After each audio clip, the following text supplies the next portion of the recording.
రావమ్మా మహాలక్ష్మి రావమ్మా, రావమ్మా మహాలక్ష్మి రావమ్మా, నీ కోవెల నీ ఇల్లు కొలువై ఉందువో గాని, నీ కోవెల నీ ఇల్లు కొలువై ఉందువో గాని, కొలువై ఉందువో గాని కలుమూల రాణి, రావమ్మా మహాలక్ష్మి రావమ్మా రావమ్మా.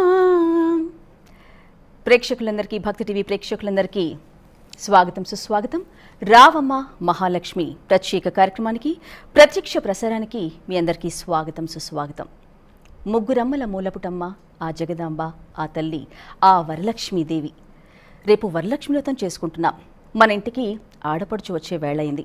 శ్రావణ శుభవేళ పసుపు కుంకుమాలు అందుకునేందుకు, వాయిన తాంబూలాలు స్వీకరించేందుకు ఆ వరలక్ష్మీ మాత మనందరి ఇంటికి వేయించేయనుంది. శ్రావణ మాసంలో ప్రతి ముత్తౌది కూడా ఎంతగానో ఎదురుచూసే వరలక్ష్మీ వ్రతం మరి రేపే. అలాగే మీరు యూట్యూబ్ ద్వారా మరి భక్తి టీవీ వీక్షిస్తున్నట్టయితే మీ సందేహాలని కూడా చక్కగా మీరు మెసేజ్ చేయొచ్చు.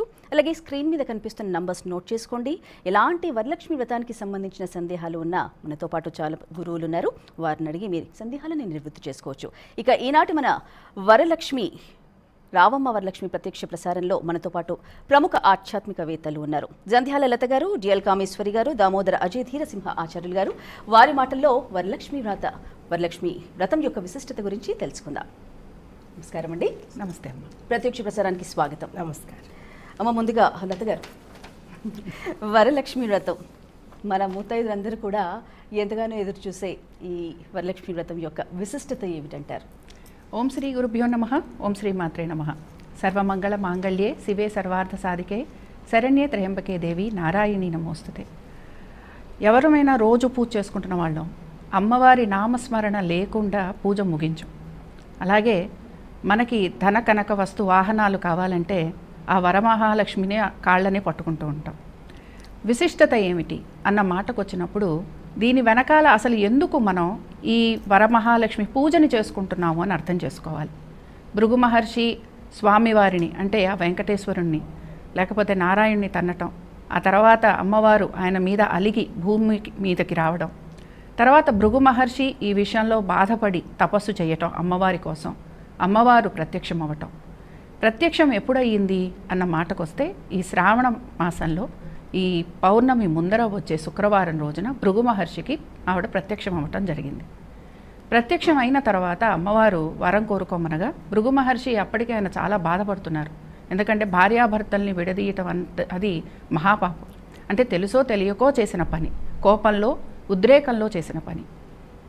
అందుకని ఆయన ఇలాగ ఉద్రేకంలో జరిగిన ఈ విషయానికి బాధపడి స్వామివారిని అమ్మవారిని ఇద్దరిని కలపాలనుకున్నాడు. అందుకని ఆయన అనటం ఏంటంటే, అమ్మ ఇలా నిన్ను నేను వరాల కోసం అంటే మీ ఇద్దరు కలిసి ఉండాలని కోరుకుంటున్నాను. అలాగే నా పెద్ద కొడుకు ఎవరైతే శుక్రుడు ఉన్నాడో ఆయనకి నీ వలన పేరు ప్రతిష్టలు రావాలి, నువ్వు మా ఇంట్లో పుట్టడం వలన మా కుటుంబం ఒక కీర్తి ప్రతిష్టలు పెరగాలి అని ఈయన వరం కోరుకోవటం జరిగింది.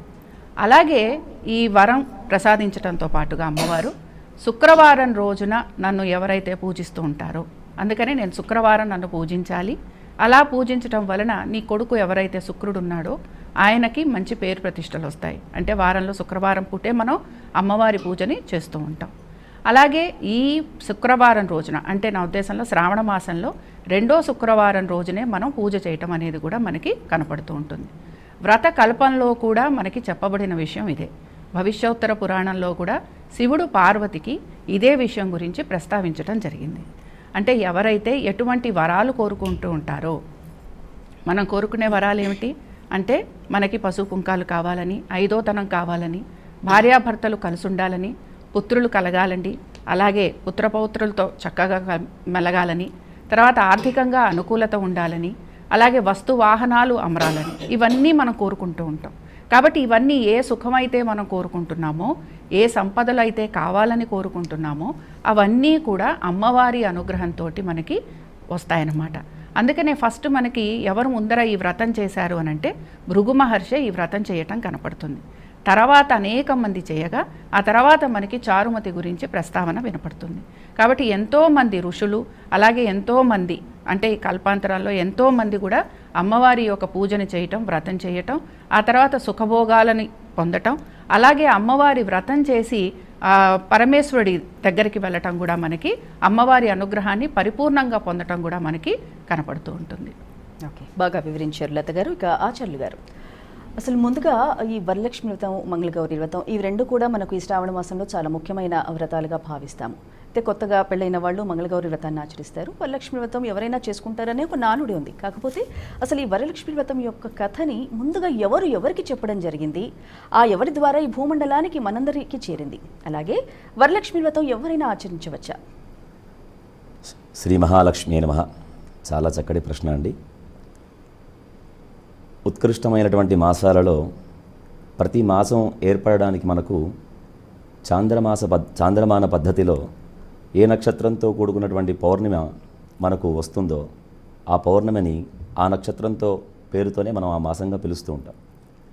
మనకు శ్రావణ మాసం అనగానే శ్రవణ నక్షత్రంతో కూడుకున్నటువంటి పౌర్ణిమ అవుతుంది కాబట్టి ఇది శ్రావణ మాసమని ఈ మాసాన్ని పిలుస్తూ ఆ నక్షత్రానికి అధిష్టాన దేవతలు ఎవరైతే ఉంటారో వారిని ప్రత్యేకంగా ఆరాధన చేయడం అనేటటువంటిది మనకు సంప్రదాయంగా వస్తున్నటువంటి జ్యోతిష శాస్త్ర ప్రకారంగా వస్తున్నటువంటి ఆచారం. ఇలా ఈ నక్షత్రాన్ని తీసుకున్నప్పుడు మనకు శ్రవణం వైష్ణవం శ్రీశః శ్రీకాంతో మురజిద్ధరి అని శ్రవణ నక్షత్రానికి అధిష్టాన దేవత సాక్షాత్తు శ్రీ మహావిష్ణువు అని చెప్పారు. అలానే ఆ శ్రీమన్నారాయణుడి యొక్క ధర్మపత్ని అయినటువంటి అమ్మవారిని ఈ మాసంలో ఆరాధించడం లక్ష్మీనారాయణ ఆరాధనగా మనకు ప్రత్యేకత చెప్పబడి ఉన్నది. అందులో ముఖ్యంగా స్వామి ఈ 4 నెలల పాటు చాతుర్మాస్యం అంతా కూడా యోగ నిద్రలో ఉంటే యోగ నిద్రలో ఉన్నటువంటి స్వామి యొక్క బాధ్యతను అమ్మవారు తీసుకొని ఈ 4 నెలల పాటు అమ్మవారు ఈ సృష్టిని సంరక్షించేటటువంటి బాధ్యతను అమ్మవారు తీసుకుంటుంది. కాబట్టి ఈ ఆషాఢం నుంచి మనకు చివరి వరకు ఈ స్త్రీ దేవతారాధన అత్యంత విశేషంగా కనబడుతుంటుంది. అందుకని సర్వశ్రేష్ఠురాలైనటువంటి లక్ష్మీ ఆరాధన ఇప్పుడు చేస్తారు. ఏంటి సర్వశ్రేష్ఠత్వం అంటే అన్ని బాధ్యతలని కూడా నెరవేర్చగలిగేటటువంటి స్థితిని పొంది ఉంటుంది అమ్మవారు. స్వామి యొక్క సహాయం లేకుండా యోగ నిద్రలో ఉన్నటువంటి స్వామి యొక్క బాధ్యతను కూడా అమ్మవారు తీసుకొని. అందుకని ఈ వరలక్ష్మి అనగానే ఆ పదం ముందర వేసినటువంటి పదాన్ని వింటే అర్థమవుతుంది. వర అంటే శ్రేష్టం, శ్రేష్టం అంటే అన్నీ ఇవ్వగలిగినటువంటిది, అన్నీ అనుగ్రహించగలిగేటటువంటిది అని అర్థం. అటువంటి అమ్మవారిని ఈ మాసంలో మనందరినీ కూడా సంరక్షించేటటువంటి బాధ్యత తీసుకున్నది కాబట్టి ఆ తల్లియే మనకు జగన్నియామకురాలు కాబట్టి ఈ మాసంలో ఆవిడను ప్రత్యేకంగా ఆరాధన చేయడం మన విధి. ఇది అలానే మీరు మంగళగౌరి వ్రతాలన్నారు. ఈ స్త్రీ దేవత ఆరాధన అంతా కూడా ఇందుకే జరుగుతుంది. ఆవిడ కైలాసంలో ఉంటే ఆవిడే పార్వతి అన్నారు, ఇంకొక లోకంలో ఉంటే ఆవిడనే సరస్వతి అన్నారు, గృహేచ గృహలక్ష్మీ తథా అన్నారు, స్వర్గంలో ఉంటే స్వర్గలక్ష్మి అన్నారు. కాబట్టి ఈ స్త్రీ దేవతారాధన అంతా ప్రత్యేకంగా ఈ 4 మాసాలు మనం ఇంతకుముందు మన ఆషాఢ మాసంలో కూడా బోనాలని అన్ని అమ్మవార్ల ఆరాధనలు చూసాం. కాబట్టి ఇలా స్త్రీ దేవతారాధన అంతా ఈ కాలంలో బాగా విశేషంగా జరుగుతుంది. స్వామి మళ్ళీ ఉత్థాన ఏకాదశి వరకు అంటే ఇక్కడ శ్రేష్ఠలక్ష్మి ఆరాధనతో ప్రారంభమై దీపావళి అమావాస్య పూజతోటి ఈ ఆరాధనలు పూర్తవుతాయి. అక్కడ లక్ష్మీ ఆరాధన మళ్ళీ అక్కడ చేస్తారు దీపావళి అమావాస్యకు, ఇక్కడ లక్ష్మీ ఆరాధన మళ్ళీ అక్కడ లక్ష్మీ ఆరాధన. ఆయన మేలుకొన్నాక మళ్ళీ కార్తీక ఆరాధనలతోటి స్వామి ఆరాధనలు ప్రారంభమవుతాయి. కాబట్టి ఈ విశేషమంతా కూడా అమ్మవారి ఆరాధన చాలా విశేషంగా ఉంటుంది. ఇది ఎవరైనాను తప్పకుండా ఈ వ్రతాన్ని ఖచ్చితంగా ఆచరించవచ్చు. ఏ వర్ణం వాళ్ళైనా ఆచరించవచ్చు. ఆవిడ చారుమతీదేవికి వ్రతకథలో అమ్మవారు ప్రసన్నమైనప్పుడు నీవి ఆరాధన చేయమని అమ్మవారు చెప్తే ఆవిడ ఒక్కరే ఈ వ్రతాన్ని ఆరాధన చేయలేదు. చెప్పింది ఆవిడకైనప్పటికీ కూడా అందరికీ విషయాన్ని తెలియపరిచి అక్కడ జాతి మత కుల భేదములు లేకుండా అందరితో కలిసి ఈ వ్రత ఆరాధనను ఆవిడ ఆచరించింది. అంటే దీన్ని బట్టి మనం అర్థం చేసుకోవాల్సిన విషయం అందరూ అన్ని వర్ణముల వారు అందరూ ఈ వ్రతాన్ని తప్పక ఆచరించవచ్చు అని మనకు తెలియజేయడం జరుగుతోంది ఈ వ్రత కథ ద్వారా. అయితే ముందుగా ఎవరెవరికి చెప్పారు? అయితే ఈ వ్రతం ప్రారంభమయ్యేటటువంటి విషయం ఎక్కడైనా సరే మనకు శివుడు పార్వతీ అమ్మవారు ఒక చోట కైలాసంలో కూర్చొని అక్కడ వారిద్దరూ పాచికలాడుతూ ఉంటే ఆ పాచికలాడుతున్నటువంటి సమయంలో ఒకరిని న్యాయ నిర్ణేతగా పెట్టుకున్నారట, చిత్రకేతు అనేటువంటి వారిని.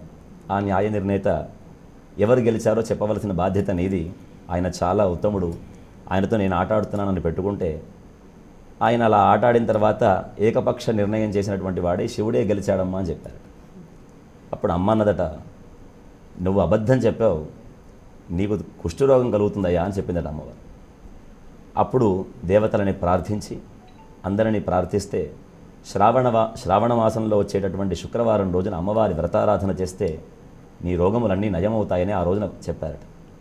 అలా ఆ వ్రతాన్ని నారదాదుల ద్వారా తెలుసుకున్నటువంటి ఆయన, ఈ వ్రత కథలంతా తెలుసుకున్నటువంటి ఆయన ఈ భూలోకంలో జన్మించి అమ్మవారి వ్రతారాధన చేసి తన రోగాన్ని నయం చేసుకొని మళ్ళీ యథావిధిగా కైలాసాన్ని పొందడం జరిగింది. ఇదే వ్రతారాధన ఆనాటి కాలంలో పార్వతీ అమ్మవారు చేసిందని మనకు పురాణములు తెలియజేస్తున్నాయి. పార్వతీ అమ్మవారు కూడా చేసి సుబ్రహ్మణ్య స్వామిని కుమారుడిగా, ఎందుకంటే అమ్మవారికి సంతానం లేదు, కావాలనేటువంటి కోరికతో ప్రకృతి మండల నాయకైనటువంటి అమ్మవారిని ఆరాధన చేసి ఈ వ్రత ఫలంగా సుబ్రహ్మణ్య స్వామిని సంతానంగా పొందింది అని మనకు పురాణముల ద్వారా తెలుస్తుంది. కాబట్టి ఇలా చూసుకుంటే ఆనాడు చిత్రకేతువుతో ఈ వ్రతారాధన ప్రారంభమై మళ్ళీ అమ్మవారితో చేసి చాలామంది ఋషులు కూడా ఈ వ్రతాన్ని ఆచరించారని మనకు పురాణముల ద్వారా తెలుస్తోంది. కానీ ఇది బహుళ వ్యాప్తంలో సాక్షాత్ మహాలక్ష్మి అమ్మవారే చారుమతి దేవికి స్వప్నంలో కనబడి ఆ చారుమతి ద్వారా ఈ లోకమునకు ఈ వ్రత విధానాన్ని తెలియజేసిందని చెప్పడంలో అతిశయోక్తి లేదు. ఎవరు ఎక్కడ ప్రారంభం చేసినా జగద్విదితమైంది మాత్రం చారుమతి అమ్మవారి ద్వారానే మనకందరికీ కూడా ఈ వ్రత విధానం అందరికీ కూడా ఆచారంగా వచ్చింది. ఓకే, బాగా వివరించారు. కామేశ్వరి గారు, ఒక వరలక్ష్మి వ్రతం యొక్క ముఖ్య సాంప్రదాయం ఏంటంటారు? ఏం సాంప్రదాయాలు పాటించాలి? వరలక్ష్మి అనగానే మనకి ఇక్కడ ప్రధానంగా ఎన్నో వరాలని మనకి ఇస్తుంది వరము అని మనం అనుకుంటూ ఉంటాం. కానీ నిత్యం మన వరలక్ష్మినే పూజిస్తున్నాం. ఆవిడ ఏ వరం ఇవ్వకుండా మనకి రోజు భోజనం వెళ్తోంది. దుస్తులు శ్రీ మహాలక్ష్మి స్వరూపం, అందుకే చక్కటి దుస్తులు ధరించాలి. ఇల్లాలు శ్రీ మహాలక్ష్మి స్వరూపం. ఇప్పుడు దక్షిణాయనం అంతా అమ్మవారు పరిపాలిస్తున్నప్పుడు ఇక్కడ ఇంటి ఇల్లాలు ఎంత చాకచక్యంతో ఏ పని చేస్తున్నా కూడా మహాలక్ష్మిలో వృద్ధిలోకి తీసుకొచ్చేసింది అంటారు. అంచేత దక్షిణాయన పరిపాలన అంతా కూడా అమ్మవారి హ్యాండ్ ఓవర్లోనే ఉంటుంది. ఇక్కడ ఈ సాంప్రదాయంలో ప్రధానమైనది ఏమిటి అంటే, ముందు ఒక ఇల్లు మెయింటైన్ చేసినప్పుడు ఉమ్మడి కుటుంబం అనేది మనకి చారుమతీదేవి కథలో కనబడుతుంది ప్రధానంగా.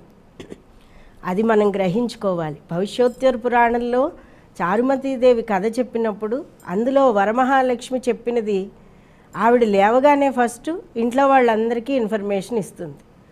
ఇచ్చిన తర్వాత అత్తమామలకి ఇచ్చి భర్తకి ఇచ్చిన తర్వాత మనం అందరం ఈ పూజ చేసుకున్నామని చెప్పిన తర్వాత అప్పుడు తోటివారందరికీ చెప్తుంది. అంటే ఫస్ట్ సాంప్రదాయం ఏంటి? ముందు ఉమ్మడి కుటుంబాన్ని మనం నిలబెట్టుకోవాల్సింది ప్రధానంగా ఉంది అన్నది ఈ కథలో ప్రధానంగా తెలుస్తుంది. తర్వాత తోటివారందరినీ కలుపుకుంటూ వెళ్ళింది. తర్వాత తనకు ఉన్న ధనధాన్యాలను కానీ వస్తువులను కానీ ఏమీ ప్రదర్శన చెయ్యకుండా తన తోటివారు అందరితో కలిసి అమ్మవారి పూజ చేసుకోవాలి, మీరందరూ కూడా నాతో కలిసి రండి, నాతో పాటు మీరు కూడా వృద్ధిలోకి రండి, నేను వృద్ధిలోకి వస్తాను, మీరు వృద్ధిలోకి రండి. అమ్మవారు చెప్పిన స్వప్న సాంప్రదాయం అంతా కూడా ఆ తోటి స్నేహితులతో ఆవిడ చెప్పింది. అంటే ఇందులో ఏంటి ప్రధానం? ఫస్ట్ ఉమ్మడి కుటుంబం, ఇది చాలా అవసరము అన్నది ముందు రోజుల్లో భవిష్యోత్తర పురాణంలో చెప్పిన విధానం ప్రకారం. ఆ పెద్దవాళ్ళు ఇంట్లో ఉంటేనే కదా ఓ పూజ ఇలా చేసుకో, ఓ పూజ పద్ధతిగా చేసుకో, భక్తిగా చేసుకో, మన ఇంటి సాంప్రదాయం ఇది అన్నది చెప్తారు. ఇక ఇవన్నీ ఒకటి పక్కన పెడితే, రెండవది ఏవేమి పనులు ఈ వరమహాలక్ష్మి మనకి అనుకూలంగా ఉండాలి, మనల్ని అనుగ్రహించాలన్నప్పుడు పెద్దవాళ్ళందరూ చెప్పే విధానాలు ఏమిటి అన్నది ఎలా పాటించింది చారుమతీదేవి అన్నది కూడా మనం పాయింట్ని తీసుకోవాలి. ఇది ఎందుకు చెప్పుకుంటున్నామంటే ఈరోజు మన చర్చా కార్యక్రమంలో ఈ కాలం పిల్లలందరూ కూడా డెకరేషన్కే ప్రాధాన్యత ఇస్తున్నారు తప్ప భక్తి సమయంలో భక్తిని ఎక్కువగా చూపించలేకపోతున్నారు. సరే, భావనలో అమ్మవారి అలంకారం మంచిదే, ఆవిడ అలంకార ప్రియురాలు, విష్ణువు అలంకార ప్రియురాలే. ఎన్నో పుష్పాలతోటి చక్కగా ఆవిడని అలంకరించి పట్టుచీరలతో నగలతో అవన్నీ కూడా చాలా విశేషమైనవే. కానీ ఆ భక్తి అనేది సన్నగిల్లకుండా భక్తిని ప్రదర్శించడం ఎలాగా అన్నది ఇంట్లో పెద్దవాళ్ళు చారుమతీదేవికి ఇక్కడ ప్రధానంగా చెప్పారు. ఆ భక్తి ప్రదర్శించేటప్పటికి తోటివారికి తనకి కూడా ఆవిడ ఒక్కొక్క ప్రదక్షిణానికి భక్తితో చేసేటప్పటికి ఆవిడ ఎలా మనకి ఎన్ని వరాలు ఇచ్చింది అన్నీ మొత్తం తినడానికి తిండి దగ్గర నుంచి, పాడి పశువుల దగ్గర నుంచి, రథాల దగ్గర నుంచి, నగల దగ్గర నుంచి, దాసీజనం దగ్గర నుంచి అమ్మవారి ఇచ్చింది మనకి. అంటే ప్రతినిత్యం కూడా ప్రథమ దీపం వెలిగించగానే ప్రథమ దీపానికి గంధ పుష్పాక్షతలు పెట్టి దానికి లక్ష్మీ స్తోత్రం చేసుకుని బెల్లం ముక్క నివేదన చేసుకునే ప్రథమ దీపం ఏదైతే ఉందో అది మహాలక్ష్మి. అక్కడి నుంచే స్త్రీ జీవితం ప్రారంభం అవుతుంది. తెల్లారి మనకి స్నానం చేయగానే పొద్దున్నే చక్కగా సూర్యోదయానికి ముందే ఈ ప్రథమ దీపం. అటువంటి వరమహాలక్ష్మిని ఈరోజు సంవత్సరానికి ఒక్కసారి వచ్చే పౌర్ణమి ముందు రెండవ శుక్రవారం గనక ఈ కథలో చెప్పిన సాంప్రదాయాల యొక్క విలువలని మనం నిలబెట్టుకుంటూ గనక మనం ముందుకు వెళ్తే తప్పకుండా అమ్మవారు ఇప్పుడు జరిగే ఘోరాలన్నింటినీ కూడా నివారిస్తుంది అనడంలో ఎలాంటి సందేహం లేదు. ఓకే, ఆచార్యులు గారు, ఇది ముఖ్యంగా పెళ్ళైన స్త్రీమూర్తులు చేసుకోవాల్సిన వ్రతమా, లేదంటే పెళ్లి కాని కన్యలు కూడా చేసుకోవచ్చా? అలాగే వరలక్ష్మి వ్రతం స్వాతి నక్షత్రం వచ్చినప్పుడే జనరల్గా ఇంట్లో పఠిస్తారు అని అంటారు, ఇది ఎంతవరకు నిజం అంటారు? ఈ వ్రతం స్వాతి నక్షత్ర సంబంధం అనేటటువంటి విషయం కంటే కూడా అమ్మ, మనకు పౌర్ణమి ముందు వచ్చేటటువంటి శుక్రవారం అని మనకు శాస్త్రం తెలియజేసింది. ఒక్కొక్కసారి కాలమానంలో నక్షత్రముల యొక్క ఎక్కువ తక్కువదలు అనేటువంటివి ఉంటూ ఉంటాయి. ఒకసారి మనకు సూర్యోదయానికి నక్షత్రం వెళ్ళిపోవచ్చు, రాత్రి వరకు కూడా ఉండవచ్చు. కాబట్టి ఇటువంటి ధర్మాలతో ఈ యొక్క వ్రతానికి సంబంధం లేదు. మనం పౌర్ణమి ముందుగా వచ్చేటటువంటి శుక్రవారాన్ని ఈ వ్రతానికి నియమంగా పెట్టుకొని శ్రావణ మాసం మొదలైన తర్వాత వచ్చేటువంటి రెండవ శుక్రవారంగానే ఈ వ్రతాన్ని పరిగణలోకి తీసుకొని చేయాలి. ఇది నక్షత్ర, తిథి, లగ్న, హోరలతో సంబంధం లేనటువంటి వ్రతం. సంపూర్ణంగా రెండవ శుక్రవారం కోసమే ఈ వ్రతాన్ని ఆచరించాలని మనకు దీనివల్ల మనకు తెలియబడుతుంది. కాబట్టి ఇందులో ఎవరికి ఎటువంటి సందేహం అవసరం లేదు. నక్షత్ర ప్రమాణాలతో కానీ దేనితో కానీ మనకు సంబంధం లేదు. అందరూ కూడా తప్పకుండా గుర్తుంచుకోవాల్సిన విషయం, పౌర్ణమి ముందుగా వచ్చేటటువంటి శుక్రవారం రెండవ శుక్రవారం అయి తీరాలేదు. అది కుదరని పక్షంలో, అంటే ఆ వ్రతం ఆ రోజే చేసుకోవాలి కదా, మరి మాకు కుదరలేదు అని అనుకుంటే దానికి కూడా మనకు కొన్ని వెసులుబాట్లు ఉన్నాయి. ఆ తర్వాత వచ్చేటటువంటి వారమైనా సరే అమ్మవారి వ్రతారాధన, వ్రతం అంటేనే వరించుట అని అర్థం. అంటే ఏదైతే విడవకుండా ఉంటామో దాన్ని వ్రతం అని అంటారు. విడిచిపెట్టేయడం అంటే ఏంటంటే, ఒకసారి మనకు ఏదైనా ఐశ్వర్యం కలిసి వచ్చి ఏదో ఒక యజ్ఞం చేసుకున్నాం, అది ప్రతి సంవత్సరం చేసుకోవాలా అంటే చేసుకున్నా లేకపోయినా మన యొక్క పరిస్థితిని బట్టి చేసుకోవచ్చు. వ్రతం అంటే వరించుట అని అర్థం. అందుకని ఈ వర అనేటటువంటి పదం మనకు ఇంకొక దగ్గర కూడా వినబడుతుంది. వరుడు అని అంటాం, వర పూజ అని అంటాం. అంటే శ్రేష్టమైనటువంటి ఆరాధన. అతన్ని వరిస్తే మళ్ళీ వదిలిపెట్టడం ఉండదు కదండి. అంటే వదిలిపెట్టకుండా చేసేటటువంటి వ్రతములు. అటువంటి వ్రతాన్ని అనూచాన సంప్రదాయంగా ఆనవాయితీగా ఆచరిస్తూ రావాలి. ఆచరించేటటువంటి వాళ్ళు ఈ ధర్మాల్ని పాటిస్తూ ఇప్పటిదాకా అందరూ వివరించినట్టుగా సంప్రదాయాలతో విలువలతో కూడుకున్నటువంటి వ్రతం. కాబట్టి ఇది రెండవ శుక్రవారమే ఈ వ్రతాన్ని చేయాలి. కుదరని పక్షంలో మరుసటి వారాన్ని కూడా ఈ వ్రతాన్ని ఆచరించుకోవచ్చు. సరే, ఇందులో ఇంకా ఎవరైనా చేసుకోవచ్చా, ఎవరైనా ఈ వ్రతాన్ని వివాహం కానటువంటి వాళ్ళు చేసుకోవచ్చా అంటే, వ్రత విధానాలలో మనకు కొన్ని రకాలైనటువంటి పద్ధతులు చెప్పబడి ఉన్నాయి. ఏ వ్రతం ఎందుకోసం ఆచరిస్తారు, ఏ వ్రతం ఏ పరిస్థితుల్లో మనం ఈ యొక్క వ్రతాన్ని ఆచరించాలి అంటే, కొన్ని సౌభాగ్యాన్ని ప్రసాదించేటువంటి వరములు కొన్ని ఉంటాయి, వ్రతాలు కొన్ని ఉంటాయి. పుత్రులను అనుగ్రహించేటువంటి వ్రతాలు కొన్ని ఉంటాయి. వైవాహిక జీవితం కోసం, దాంపత్య సుఖాని కోసం అనుగ్రహించేటువంటి వ్రతములు కొన్ని ఉంటాయి, వివాహం కోసం. అయితే సకలములైనటువంటి వాటిని అనుగ్రహించేటటువంటిది ఈ వ్రతం. అదే వివాహం కానటువంటి పిల్లలు ఆచరించేటప్పుడు ఎక్కువగా కాత్యాయని వ్రతాదులు ఆచరిస్తారు, ఉత్తమమైనటువంటి వరుడు రావడం కోసం.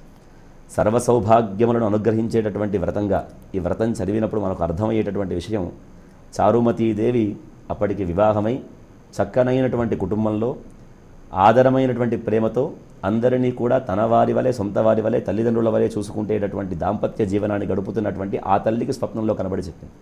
అంటే ఇక్కడ మనకు అర్థమవుతున్నటువంటి విషయం, వివాహమైన తర్వాత తప్పకుండా చేయవలసిన వ్రతం అని. అయితే కానటువంటి వాళ్ళు చేసుకోకూడదంటే దీని వ్రత విధానంగా కాకుండా అమ్మవారి ఆరాధన ఎవరైనా చేయవచ్చు. శుక్రవారం ఏ చిన్నపిల్ల అయినా, ఏ తల్లైనా, ఏ పడుచైనా అమ్మవారి స్వరూపమే. కాబట్టి వాళ్ళందరూ కూడా ఆ రోజు అమ్మవారికి విశేషంగా ఆరాధన చేయవచ్చు, కథ చదువుకోవచ్చు. కానీ ఈ కలశం పెట్టి ఈ వ్రత విధానం చేసేటటువంటిది కొంచెం ఆ ఇంటి ఆచార సంప్రదాయాలను అనుసరించి వివాహమైన తర్వాత చేస్తే అది ఇంకా విశేషంగా ఫలితంగా ఉంటుంది, వ్రత పద్ధతిలో ఆచరిస్తే. లేదా మామూలుగా వివాహం కానటువంటి కన్యలు కూడా, మగవాళ్ళు కూడా ప్రత్యేకంగా స్త్రీ అనే కాకుండా కొన్ని సందర్భాల్లో అమ్మవారి స్తోత్రాన్ని చదివితే మంచి భార్య రావడానికి కూడా అమ్మవారికి స్తోత్రములు ఉన్నాయి. లక్ష్మీ అమ్మవారి స్తోత్రంలో అభార్యో లభతే భార్య అని అంటాడు. అంటే మంచి భార్య కావాలంటే అమ్మవారిని ఆరాధన చేయమన్నారు. కాబట్టి ఇక్కడ వీరు వారం లేకుండా ఎవరైనా ఆరాధన చేయవచ్చు. వ్రత విధాన పద్ధతిలో చేసేటటువంటి వారు మాత్రం కలశం పెట్టి ఈ మర్యాదలు వాయనాలు ఇవన్నీ ఇచ్చుకునేటప్పుడు వివాహమైన పద్ధతిలో వారు చేస్తే అది ఇంకా శుభప్రదంగా ఉంటుంది. వీళ్ళు ఈ పద్ధతిలో ఆరాధన చేస్తే బాగుంటుంది. ఓకే, బాగా వివరించారు. ఇక వరలక్ష్మి వ్రతం యొక్క విశిష్టత గురించి భక్తి టీవీ ద్వారా ప్రత్యక్ష ప్రసారంలో మనం చూస్తున్నాము. ఇక వరలక్ష్మి వ్రతాన్ని మనం ఒక్కసారి పట్టుకున్న తర్వాత జీవితకాలం చేయాలా? ఇక మన ఈ కార్యక్రమంలో మరొక ఆధ్యాత్మికవేత్త మదికుంట శ్రీకాంత్ శర్మ గారు జాయిన్ అయ్యారు. నమస్కారం అండి. నమస్తే తల్లి. ఇక లత గారు, మనం ఇందాక క్వశ్చన్ అనుకున్నాం, అంటే ఒక్కసారి ఇది పట్టుకుంటే మళ్ళీ జీవితకాలం చేయాలా, లేదంటే ఈ వారం ఒక రోజు చేసుకుంటే చాలా అని కొంతమంది నెగ్లెక్ట్ చేసే వాళ్ళు కూడా ఉంటారు, కొంచెం బద్దకస్తులు కూడా ఉంటారు, కొంతమందికి భయంతో ఉంటారు. సో దీనికి ఏం చెప్తారు? కొన్ని వ్రతాలు ఎలా ఉంటాయంటే అమ్మ, వాటికి ఒక సమయం అనేది ఉంటుంది. ఇప్పుడు మనం మంగళగౌరి వ్రతం చేస్తాం, అదొక 5 ఏళ్ళు ఉంటుంది. కొన్ని వ్రతాలు ఎలా ఉంటాయంటే, మన వినాయకుని వ్రతం ఉంటుంది, లేకపోతే ఇప్పుడు మనం చేసుకుంటున్న వరమహాలక్ష్మి ఉంటుంది. ఇలాంటి వాటికి ఏంటంటే ప్రతి ఏడాది మన శక్తానుసారం చేసుకోవటమే. వీటికి సంబంధించి భయపడాల్సిన అవసరం లేదు. ఇవన్నీ కూడా ప్రత్యేకించి మనం చేసుకునే వినాయక వ్రతం కానీ, లేకపోతే ఇప్పుడు చేసుకుంటున్న వరమహాలక్ష్మి వ్రతం కానీ, ఇవన్నీ కూడా ఆటంకాలు తొలగించేవి, అలాగే మన మనసులో ఉన్న కోరికలను తీర్చేవి. ఏ వ్రతమైనా కూడా ఏదో ఒక కాంక్షతోటే, ఒక కోరికతోటే మనం వ్రతం అనేది ఆచరిస్తూ ఉంటాం. అయితే కొన్ని వ్రతాలకి మాత్రం దానికి సమయం అనేది పెట్టుకుంటారు. అలాగే ఇన్నేళ్లలో ఈ వ్రతాన్ని పూర్తి చేయాలంటారు. అలాగే కొంతమందికి జీవితకాలం, అనంత పద్మనాభ స్వామి వ్రతం ఉంటుంది, అది జీవితకాలము చేస్తారు.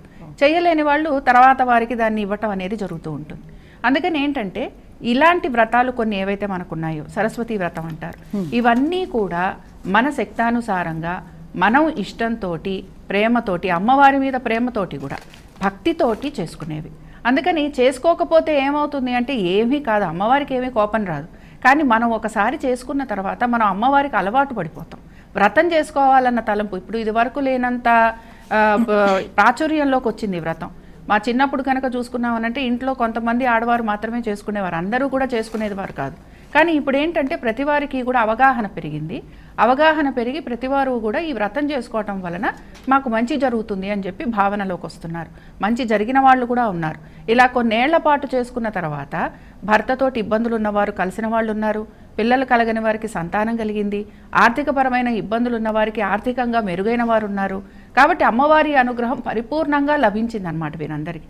అందుకని ఏంటంటే అమ్మవారి అనుగ్రహం కోసం ప్రతి సంవత్సరం చేసుకోవటంలో తప్పేమీ లేదు, భయం లేదు.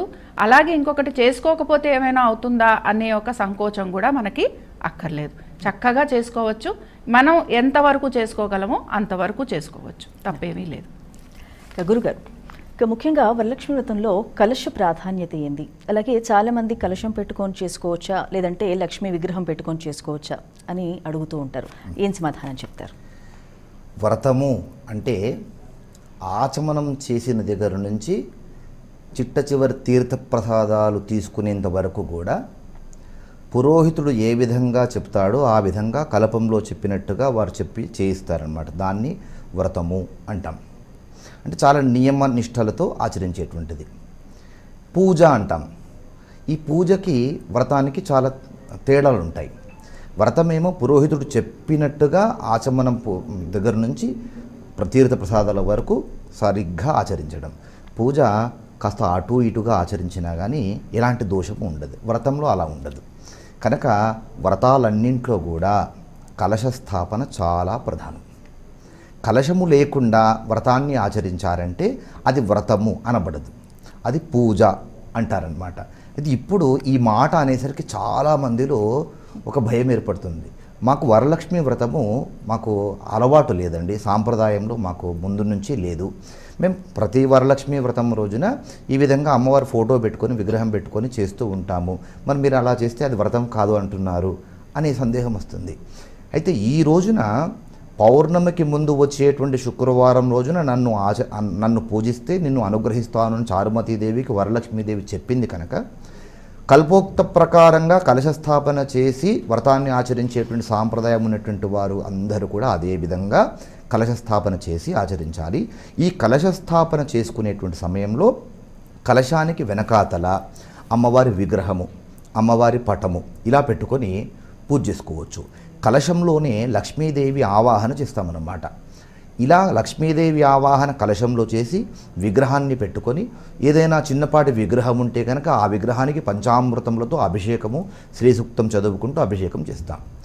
ఇక కలశము పెట్టుకోలేనిటువంటి వాళ్ళంతా కూడా వరలక్ష్మీదేవి యొక్క పటమును పెట్టుకొని లేదా విగ్రహమును పెట్టుకొని ఈ వరలక్ష్మీ వ్రతం రోజున ఆ వరలక్ష్మీ వ్రతంలో చెప్పబడినటువంటి పూజ అంతా కూడా చేసుకుంటే అమ్మవారి అనుగ్రహం ఆ విధంగా కూడా ఉంటుంది.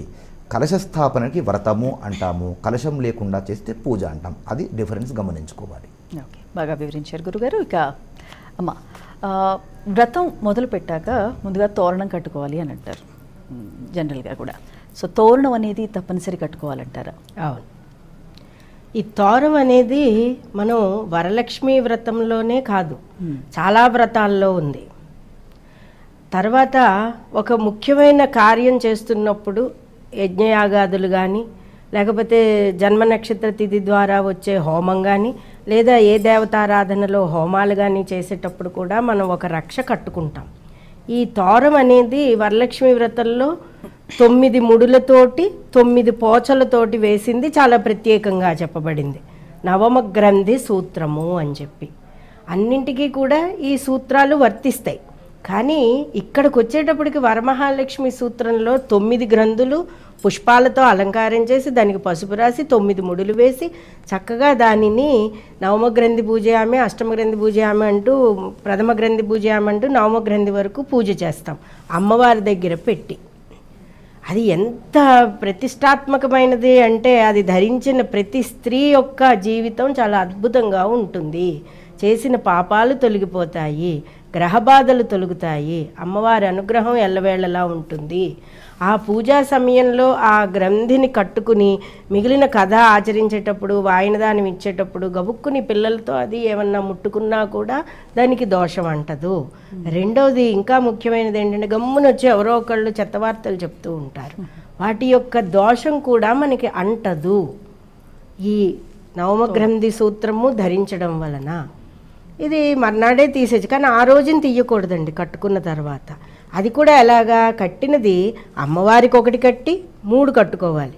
ఇంట్లో అత్తగారు ఉంటే ఆడబడుచులు అందరూ కలిసి పూజ చేసుకుంటుంటే అందరు ఆడవాళ్ళకి కూడా లెక్క పెట్టుకుని 9 గ్రంథి ముడులు ఉన్న ఈ సూత్రాలను తయారు చేసుకుని పూజ చేసుకుని అందరూ కూడా ధరించాలి. ఇంట్లో ఆడపిల్లలు ఉన్న ఇంట్లో అయితే వాళ్ళకి పనికొస్తుందా, వాళ్ళకి పెళ్ళి అవ్వలేదు, వాళ్ళకి ఇంకా రజస్వలు అవ్వలేదు అనుకోవడానికి లేదండి. ఆడపిల్లలు అందరూ కూడా కట్టుకోవాలి. దంపతులుగా చేసిన వారు కూడా చక్కగా పూజ చేసుకుని ఈ భార్యకి ఆ సూత్రాన్ని కట్టడం కూడా చాలా మంచిదండి. అంత చక్కటి పవర్ఫుల్ సూత్రం అన్నమాట. అన్నింటికీ మనం రక్షాబంధనం కడతాం, కానీ వరమహాలక్ష్మిలో కట్టే రక్షకి మాత్రం మనం చేతికి కట్టుకునేది ఆ జన్మాంత పాపాలు తొలగిపోయి సుఖ సంతోషాలతో వర్ధిల్లుతారు, మనస్తాపం తొలుగుతుంది. అదొక చక్కటి ధైర్యాన్ని ఇచ్చే సూత్రం అన్నమాట. అది మనకి అమ్మవారు మనకి అనుగ్రహిస్తుంది. సంవత్సరానికి ఒక్కసారి వచ్చే అద్భుతమైన రోజు. దీనిని ఆ కల్పోక్త ప్రకారంగా చక్కగా చేసుకుంటే గనక భక్తి శ్రద్ధలతో అమ్మ అనుగ్రహం ఎల్లవేళలా ఉంటుంది. కలత గారు, సో ముందుగా మనం అంటే వ్రతం ఆచరించిన తర్వాత చక్కగా నైవేద్యం వరకు వస్తాం. సో ఏం నైవేద్యం పెడితే అమ్మ మనకు కరుణిస్తుంది అంటారు? ముఖ్యంగా 9 నైవేద్యాలు అంటారు కాబట్టి ఎలాంటి నైవేద్యాలు పెట్టాలి అమ్మవారికి? అమ్మవారి నైవేద్యాల దగ్గరకు వచ్చేటప్పటికి రోజంతా కూడా గడిపేస్తారండి. అంటే పూజా కార్యక్రమంలో మనం చేసుకుంటున్న వ్రతానికి సమయం తక్కువ చేసేసి వంటకి ప్రాధాన్యత ఎక్కువైపోతుంది. అయితే ప్రత్యేకించి గమనించాల్సింది ఏంటంటే, అమ్మవారికి సంబంధించి భక్ష్యం, భోజ్యం, పానీయం అని చెప్పి ఇలా మొత్తం చదువుతూ ఉంటాం.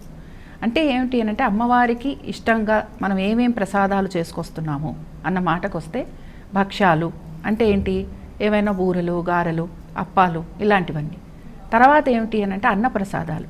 మనం మామూలుగా మనకి సహస్రనామాల్లో చదువుకుంటున్నట్టుగా 8 రకాలు 9 రకాలు ఎవరికి వారి శక్తానుసారం వారు చేసుకోవచ్చు అనమాట. అంటే ఏంటి, పులిహోర, దద్దోజనం, లేకపోతే పొంగలి, లేకపోతే ఇంకొకటి స్టిగ్నౌధనం అంటారు. ఇలాగ 8 రకాలు. వీటిలో ఏ వెరైటీ అన్నా చేసుకోవచ్చు. తర్వాత ఏమిటి అని అంటే, కొంచెం అమ్మవారికి ఇష్టమైనది ఏమిటి అని అంటే అన్న పరమాన్నం. కాబట్టి పాలతో వండిన క్షీరాన్నం. అమ్మవారికి ఎంతో ప్రియమైనది కాబట్టి అదొకటి. వీటితో పాటుగా అమ్మవారికి పళ్ళ రసాలు అప్పటికప్పుడు తీసినవి ఇవ్వటం. వీటితో పాటు మనం మామూలుగా అవసర నైవేద్యం అని ఒకటి పెడుతూ ఉంటాం. అంటే ఏమిటి? అవసర నైవేద్యంలో మనం పెట్టే వాటిల్లో పానకం, వడపప్పు, అలాగే చిమ్మిలి ఇలాంటివి చేసి పెడతారు. కాబట్టి ఇవన్నీ కూడా అమ్మవారి నైవేద్యంలో వచ్చేవి. మనం ఈ 5 వెరైటీలు లేదా ఈ 4 వెరైటీలు ఒక్కొక్క దానిలో ఒక్కొక్కటి అని పెట్టుకున్నామంటే మొత్తం మనకి 5 వెరైటీలు వచ్చేస్తాయి. మామూలుగా చెప్పేది ఏంటంటే 5 కానీ 7 కానీ 9 కానీ చెయ్యండి అంటారు. 5, 7, 9 చెయ్యలేని వాళ్ళు ఎవరైతే ఉంటారో 9 రకాలు అనే మాట ఎందుకు వస్తుందంటే మనం ఏ ఆహారం తిన్నా కూడా అది మన శరీరానికి పట్టేదే. అందుకని ఏంటంటే 9 ప్రసాదాలు కూడా మనకి మన కాయం అంటే మన శరీరానికి సంబంధించి శక్తిని పుష్టిని ఇచ్చేవి. అందుకని 9 రకాల ప్రసాదాలు అని చెప్పబడుతుంది. 9 రకాల ప్రసాదాలు చెయ్యలేని వారు 5 కానీ 7 కానీ చేయొచ్చు. ఇవి కూడా చెయ్యలేము అనేవారు ఎవరైతే ఉంటారో క్షీరాన్నం అమ్మవారికి ఎంతో ప్రియమైనది, క్షీరాన్నం చేసి అమ్మవారికి నివేదన కూడా చేసుకోవచ్చు. వీటితో పాటు మనం మామూలుగానే టెంకాయ కొడతాం, ఇందాక నేను చెప్పినట్టుగా పానకం పెడతాం, వడపప్పు పెడతాం. అలాగే కొంతమంది మామూలుగా కూడా ఇవన్నీ కూడా పెడుతూ ఉంటారు. ఇవన్నీ కూడా పెట్టి ఇంకా మనం ఏమైనా ఎక్స్ట్రా చేయగలము అంటే కూడా చేసి అమ్మవారికి చాలా వరకు కూడా ఈ వ్రతంలో ఎక్కువ మంది బొబ్బట్లు చేస్తారు, లేకపోతే పూర్ణం బూరలు చేస్తారు. పూర్ణం బూరలు కూడా చేసి పెట్టడం అనేది అసలు కుటుంబాలలో చాలామంది ప్రత్యేకించి ఈ వరమహాలక్ష్మి చేసుకుంటున్న వారందరూ కూడా వారి ఇళ్లల్లో పూర్ణం బూరలు చేయటం అనేది ఉంటుంది. పూర్ణం బూరలు చేయటంలో ఉన్న ప్రత్యేకత ఏమిటంటే 100 ఏళ్ళు అంటే ఒక 100 ఏళ్ల పాటు ఇలాగే మా కుటుంబం ముందుకు వెళ్ళాలని, అలాగే ఆయురారోగ్యాలు కలగాలని, అంటే మంచిగా శ్రేయస్సు కలిగి ముందుకు వెళ్ళాలని కోరుకుంటూ చేస్తామన్నమాట.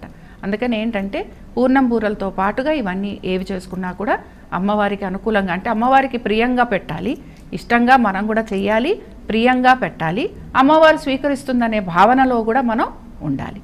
అంటే పూజ వ్రతం అయ్యే వరకు కూడా ఉపవాసం ఉండి చేసుకోవాలంటే ఇప్పుడు ఉపవాసం దగ్గరకు వచ్చేటప్పటికండి మామూలుగా ఏ వ్రతం చేసుకుంటున్నా కూడా మనకి పొద్దున పూట అంతా ఉపవాసం ఉండి సాయం సంధ్య వేళలో మనని వ్రతం చేసుకోమంటారు. గోధూళి సమయంలో అంటారు. అంటే 6 గంటల నుంచి 8 గంటల లోపు, 7:30 లోపు ఈ వ్రతాలన్నీ కూడా మనకి చెప్పేది సాయం సమయంలో. మనం గనక చారుమతి కథ గనక వింటే అందులో కూడా వీరందరూ కూడా ఎప్పుడైతే చారుమతి ఇట్లా అమ్మవారు కళలో కనిపించింది, ఎప్పుడైతే ఈ వ్రతం ఆచరించమని చెప్పింది అన్నదో అప్పుడు అందరూ కూడా తెల్లవారితే అంటే పొద్దున పూట శుక్రవారం రోజున వారి ఇళ్ళని శుభ్రపరుచుకున్నారని, తోరణాలు కట్టారని, అలాగే ముగ్గులు పెట్టారని, గడపకి పసుపు రాశారని, పూజా సామాగ్రి అంతా అమర్చుకున్నారని చెప్తారు. చెప్పి సాయంత్రం వేళ వీరు అమ్మవారి పూజ చేశారు అని చెప్తారు.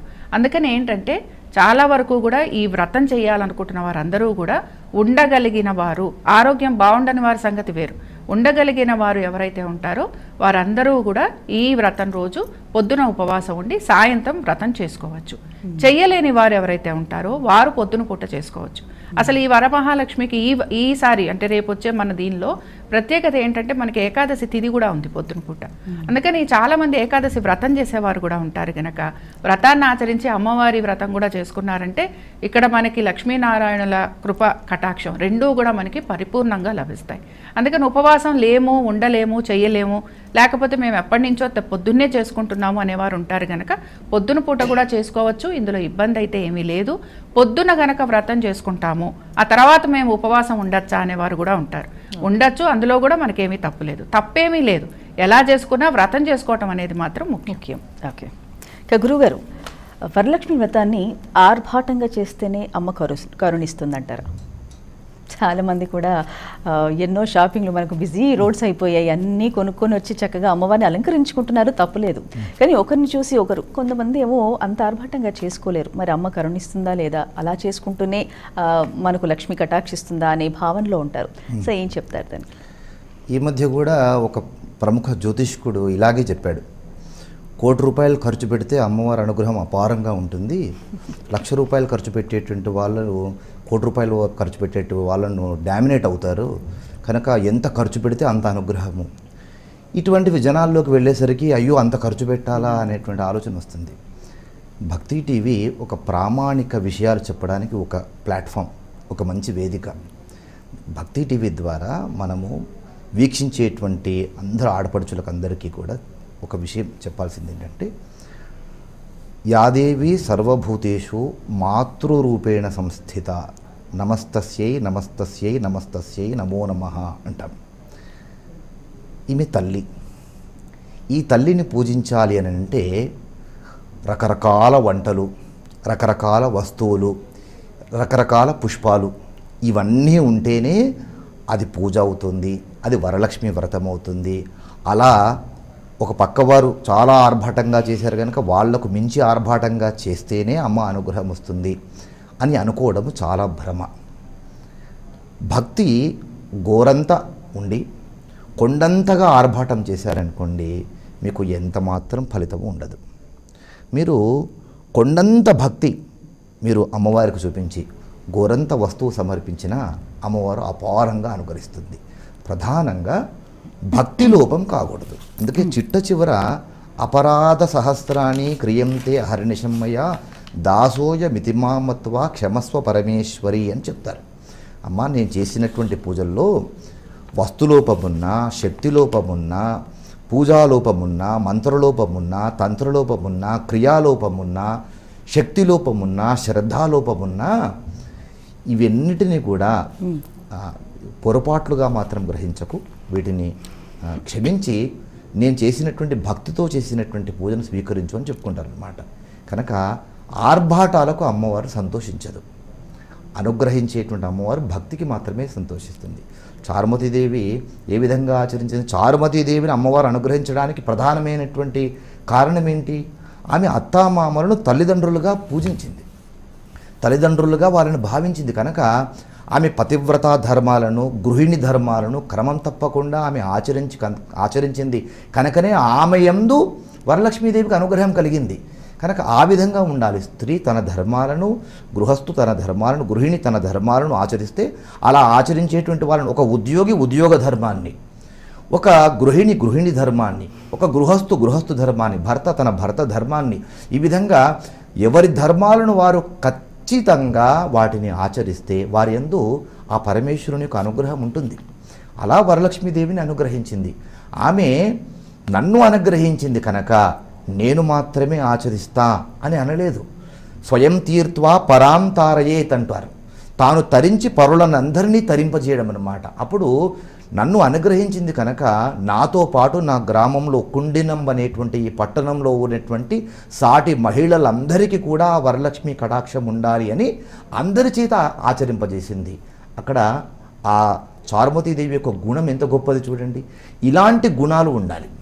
కనుక తల్లిదండ్రుల్లాగా అత్తమామలను పూజించడము, సాటి వారిని అందరిని కూడా తమ తోటివారిగా భావించడము, ఇలాంటి మంచి లక్షణాలు ఎవరైతే కలిగి ఉంటారో వాళ్ళు చేసేటువంటి గోరంత పూజను కూడా కొండంత ప్రసాదము, కొండంత వరము అమ్మవారు అనుగ్రహిస్తుంది. కనుక మీరు పక్క వాళ్ళను చూసి అలా అయ్యో మేము ఆచరించలేదే, అంతకంటే బాగా ఆచరిద్దాము అని పోటీతత్వము పూజల్లో ఎట్టి పరిస్థితుల్లో కూడా చూపించకండి.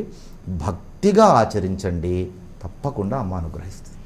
అయితే మీరు అన్నారు గురుగారు, అత్తమామల్ని తల్లిదండ్రులుగా భావించి చేసుకోవాలని. చాలామంది కూడా మా అత్తగారి తరపున ఈ వ్రతం లేదండి, మేము చేసుకోలేము, చేసుకోకూడదంటారా అని అడుగుతూ ఉంటారు. అవును. సో అత్తగారికి లేదు, తల్లిగారికి ఉంది. అలా పెళ్ళయిన తర్వాత తల్లిగారిది మరి వీళ్ళు వర్తిస్తుందా, వాళ్ళు చేసుకోవచ్చా? ఇది మంచి సందేహం.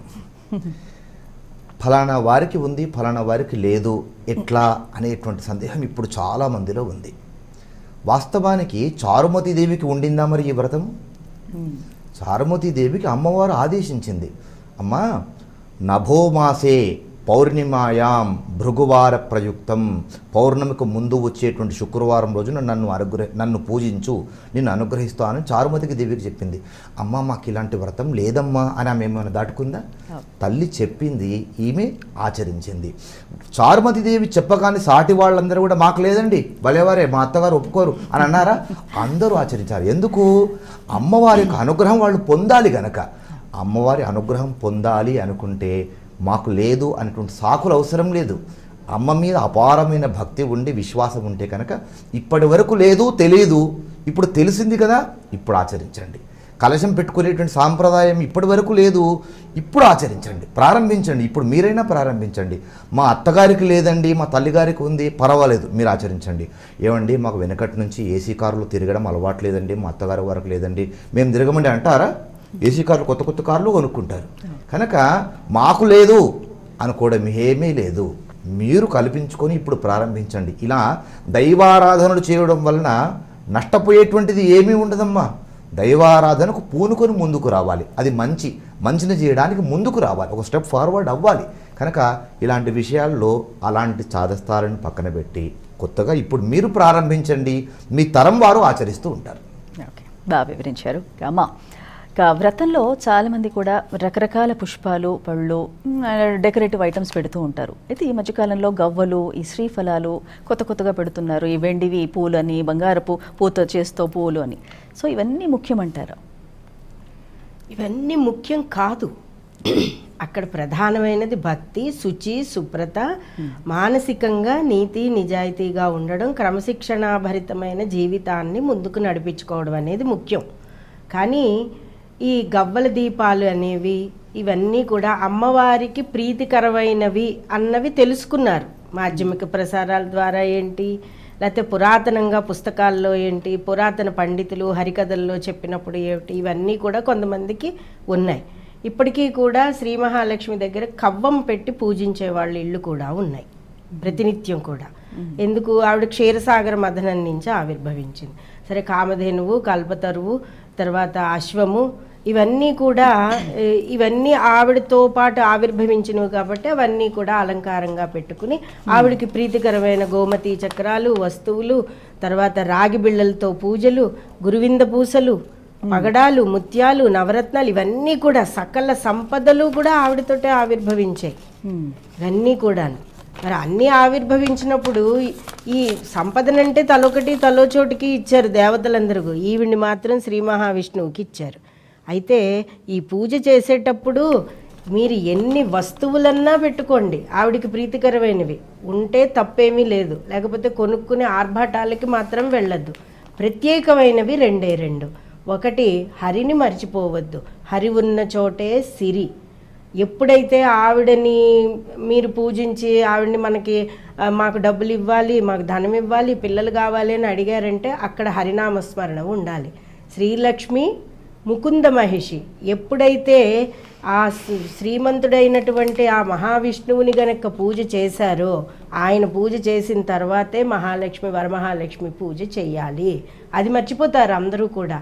రెండవది తులసి పత్రం అండి.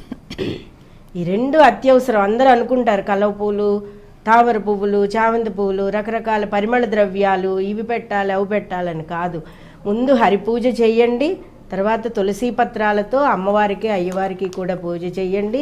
లేదా ఒక్క పత్రం ఉన్నా కూడా భక్తితో సమర్పించండి. ఈ రెండు అత్యంత ఇంపార్టెంట్.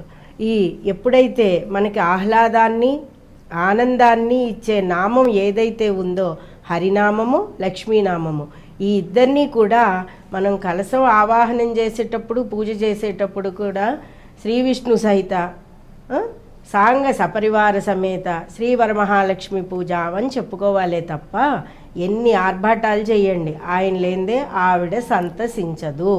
అలాగే తులసి పత్రం, ఈ రెండు ముఖ్యమైనవండి. ఇక పదార్థాలు కూడా పుట్టినాడు పులగం. అమ్మవారు ఆ రోజు ఆవిర్భవించింది కాబట్టి మనకి వరమహాలక్ష్మిగా ఏ దేవతకైనా సరే మొదటి రోజున ఆ పుట్టినాడు పులగ నివేదన చాలా తప్పనిసరిగా మనం చేసుకోవాలి. ఇక్కడ ప్రధానమైనది ఏమిటి, తొండమానుడు బంగారు పుష్పాలతో వెంకటేశ్వరుని పూజించాడు.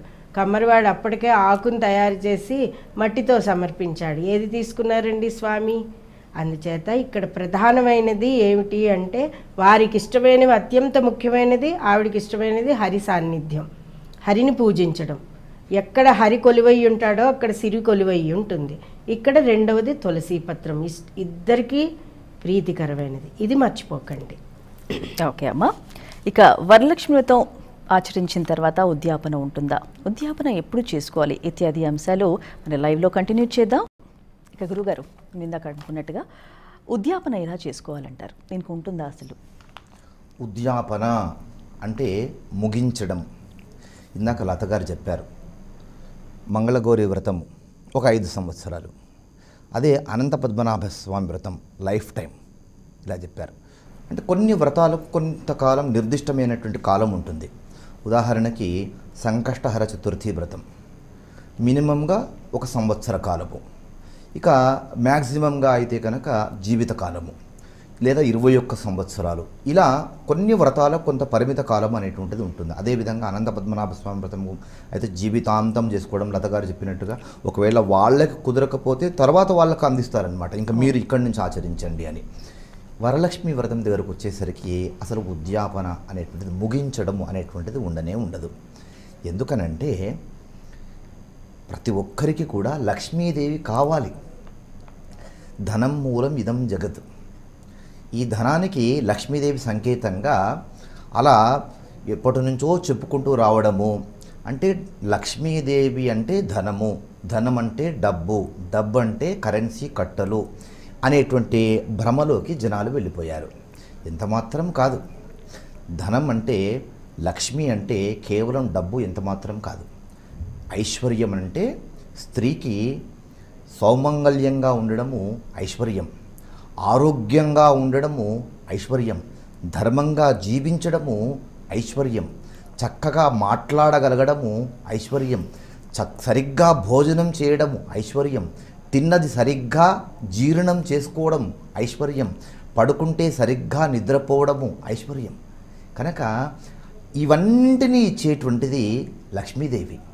వీటన్నింటినీ వదిలేసే జనము ధనం చుట్టూ పడుతున్నారు. కనుక ధనం అంటే లక్ష్మి, లక్ష్మిని వెళ్ళిపోమ్మని అని చెప్పడానికి చెప్తే కనుక ఇక లక్ష్మి మన ఇంటి నుంచి వెళ్ళిపోతుంది అనేటువంటి ఆలోచనలో ఉంటారు. ఆ ఆలోచనలో భయం ఉంటుందన్నమాట. అంటే లక్ష్మి వెళ్ళిపోతే ఇక మనకి ఏమీ ఉండదు అని.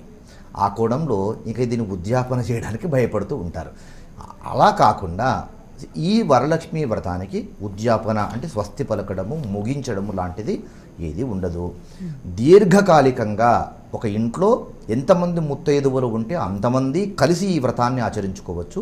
ఎవరికి కుదరకపోతే ఆ తర్వాత తరం వారు కానీ, వాళ్ళ అత్తగారు కానీ, ఇంకో ఇంట్లో ఉన్నటువంటి వారు కానీ అలా కంటిన్యూగా చేసుకుంటూ వెళ్ళడమే కానీ వరలక్ష్మి వ్రతానికి మాత్రం వ్రతోద్యాపన ఉండదు.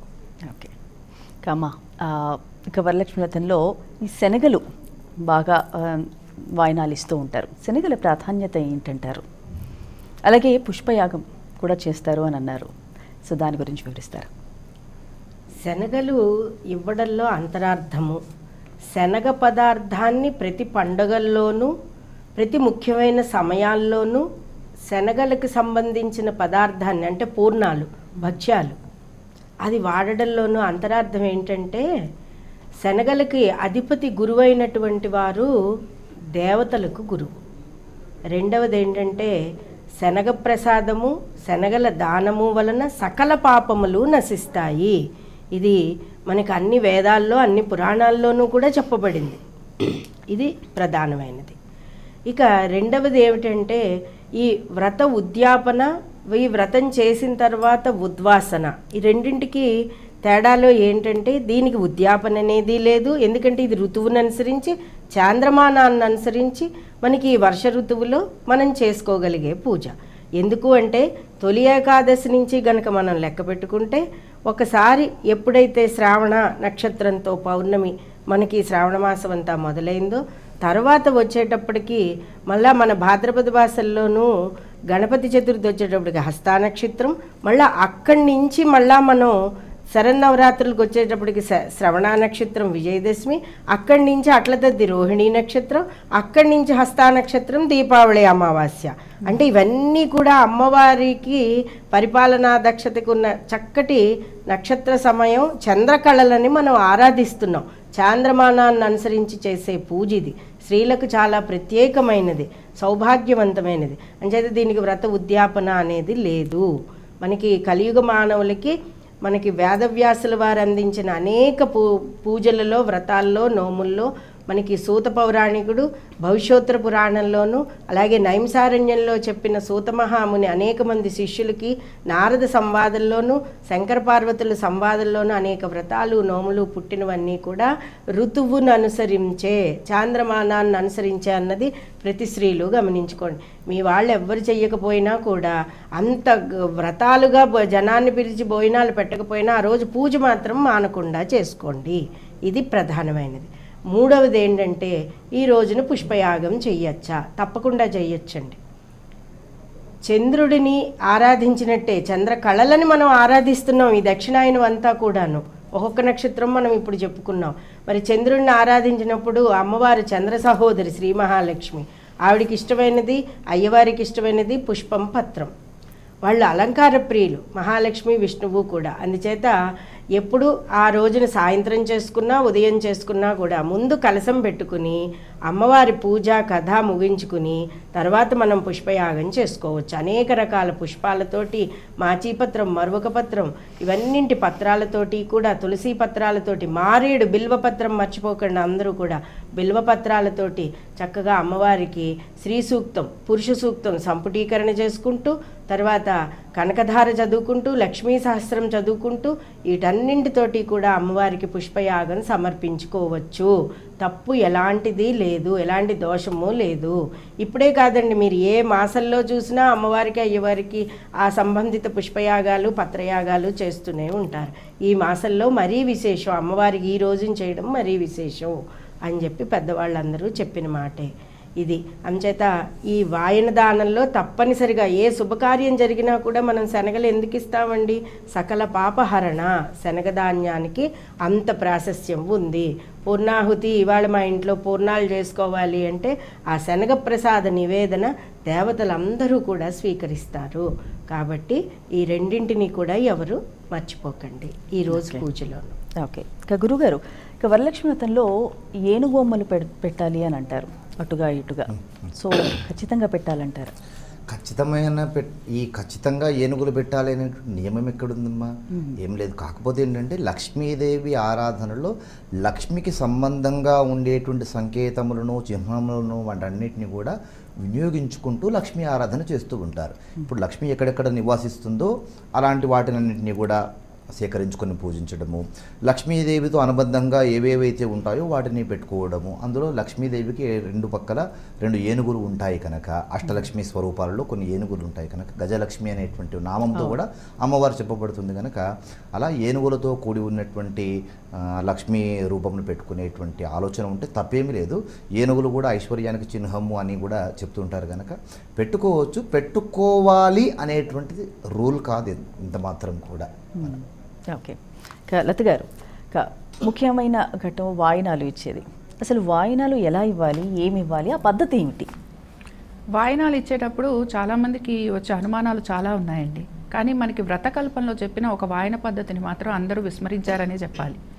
ఇందులో ముఖ్యంగా చెప్పింది ఏంటంటే, మనం వండుకున్న భక్ష్యాలు ఏవైతే ఉన్నాయో, ఇందాక నేను చెప్పినట్టు గారెలు కానీ, లేకపోతే మామూలుగా అప్పాలు కానీ, బూరెలు కానీ, పూర్ణం బూరలు, లేకపోతే బొబ్బట్లు కానీ, సాధారణంగా పూర్ణం బూరలు, వీటిలో 12 పూర్ణం బూరలు అయితే 12, గారెలు అయితే 12, ఇలాగా 12 తీసుకొని వీటిని ఒక వస్త్రంలో, చక్కటి కొత్త వస్త్రంలో, లేకపోతే ఒక ఆకుపరిచి అందులో పెట్టి, అది వస్త్రంలో పెట్టి, అలాగే దక్షిణ తాంబూలాలతోటి బ్రాహ్మణుడికి ముందర వాయన దానం ఇవ్వాలి. ఇది మనకి వ్రతంలో, వ్రతకల్పంలో చారుమతి ఇచ్చిన విధంగా కూడా మనకి చెప్పబడింది. అయితే ఇప్పుడున్న మన పరిస్థితుల్లో వ్రతం పొద్దున చేసుకుంటాం, బ్రాహ్మణుడికి ఇవ్వాలి, లేదా సాయంత్రం చేసుకున్నాం, రాత్రి అయిపోయింది, ఇలాంటి కొంచెం కన్ఫ్యూజన్ ఒకటి వస్తుంది, సంశయం ఒకటి వస్తుంది. అయితే వాయన దానంలో ప్రత్యేకంగా ఇది ఇవ్వాల్సింది అని మాత్రం మనకి వ్రతకల్పంలో చెప్పబడింది. ఇవ్వలేని వారు ఉంటారు, ఇలాంటి వారు ఏం చేయాలి అంటే, సాధారణంగా మనం మామూలుగా శనగలు వాయన దానంగా ఇస్తున్నాం.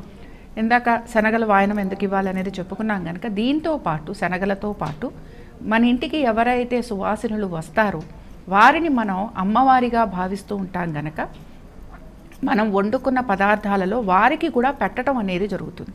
అంటే నివేదన చేశాం కదా అన్నమాట కాదు, అమ్మవారు, సాక్షాత్ అమ్మవారు మన ఇంటికి నడిచొచ్చింది.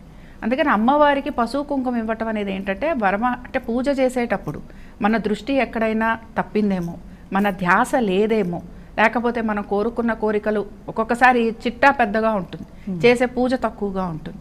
అందుకని ఏంటంటే బాహ్యంగా, అంటే అమ్మవారే మన ఇంటికి వచ్చింది అనే ఒక భావనతోటి మనం ఈ తాంబూలం ఇవ్వటం అనేది కనపడుతూ ఉంటుంది. అందుకని తాంబూలంలో ఏమివ్వాలి? మామూలుగా ఆకులు ఇస్తాం, వక్కలు ఇస్తాం, దీంతో పాటు సుగంధ ద్రవ్యాలు ఇవ్వాలి.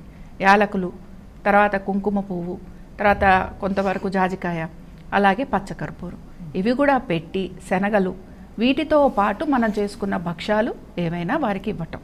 ఇలాగ వచ్చిన వారందరికీ కూడా ఇప్పుడు బ్రాహ్మణుడికి ఇవ్వలేం, అలాంటప్పుడు 12 చొప్పున ఎవరికైనా ఇవ్వటం అనేది కూడా చేసుకోవచ్చు. కాబట్టి ఇది ఇవ్వటం వలన ఏంటి అంటారా, ఇందాక నేను చెప్పినట్టుగానే భక్తి తక్కువైనప్పుడు మనకి కాన్సన్ట్రేషన్ ఒక్కొక్కసారి ఎక్కువసేపు ఉండదు. అలాంటప్పుడు అమ్మవారే ప్రత్యక్షంగా మన ఇంటికి వచ్చిందనే భావనతోటి మనం ఈ పసుపు కుంకాలు ఇవ్వటం జరుగుతుంది. చాలామంది లక్ష్మీ పూజ చేసేటప్పుడు ఏనుగులు పెట్టాలా, ఇంకోటి ఇలాంటివి చాలా అలంకరణ ఇవన్నీ చేస్తారు. కుంకుమ అంటే మనం పెట్టుకునే నుదుటి మీద కుంకుమ కూడా లక్ష్మీ స్థానమే. ఆ కుంకుమ పెట్టుకోవడంతో పూజ మొదలు పెట్టారనుకోండి, అంటే స్టిక్కర్లు అనేవి ఇప్పుడు మనం సర్వసాధారణంగా బయట ఉద్యోగినులం అయిపోయాం కనుక తప్పట్లేదు. కానీ పూజా కార్యక్రమంలో కుంకుమ బొట్టు ధారణ చేసి, అలాగే వివాహితులే చేస్తారు కనుక చక్కగా వాళ్ళ నుదుటి మీద పెట్టుకోవటం, ఇలాంటివి కనుక చేస్తే పాపిట్లో పెట్టుకోవటం, ఇవి కనుక చేసి వారు పూజ మొదలు పెట్టారనుకోండి, ఇంకా వారికి అంటే ఫలితం అనేది ఇంకా అద్భుతంగా వస్తుందన్నమాట. అలాగే చాలామంది సంశయించేది వచ్చిన సువాసనలకి పసుపు రాయటం. చాలామంది పసుపు రాయటానికి కూడా కొంచెం వెనకంజ వేస్తూ ఉంటారు. అమ్మవారిగా భావిస్తున్నప్పుడు వెనకంజ వేయాల్సిన అవసరమే లేదు.